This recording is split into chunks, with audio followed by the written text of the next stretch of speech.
యోగా ఎలా స్టార్ట్ చేయాలి, మన బాడీని మెంటల్గా ఫిజికల్గా ఎలా ప్రిపేర్ చేసుకోవాలి యోగాకి ముందు అనేది ఈరోజు క్లియర్గా చెప్తాను. ఫస్ట్, మ్యాట్ మీద మీకు నచ్చిన సుఖాసన అయినా పర్లేదు, వజ్రాసనంలో అయినా పర్లేదు, కూర్చొని షోల్డర్ని రోల్ అవుట్ చేసి బ్యాక్ స్ట్రైట్ ఉండేలాగా చూసుకోవాలి.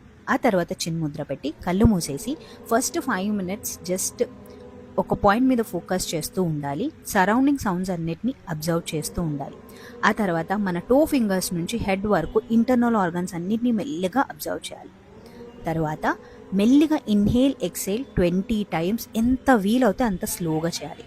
ఆ తర్వాత 5 times ఓంకార మంత్రని జపం చేయాలి. ఆ తర్వాత రైట్ హ్యాండ్ లెఫ్ట్ హ్యాండ్ వెనుకలే తీసుకొని హోల్డ్ చేసి తల పైకెత్తి ఇన్హేల్ చేసి ఎక్సేల్ చేస్తూ మెల్లిగా బెండ్ అయ్యి ఫోర్ హెడ్ని గ్రౌండ్కి టచ్ చేయాలి. దీన్ని మన భూమాతకి గ్రాటిట్యూడ్ ఇవ్వడం అని అంటారు. ఆ తర్వాత నమస్కారం పెట్టి మన యోగాని స్టార్ట్ చేయాలి.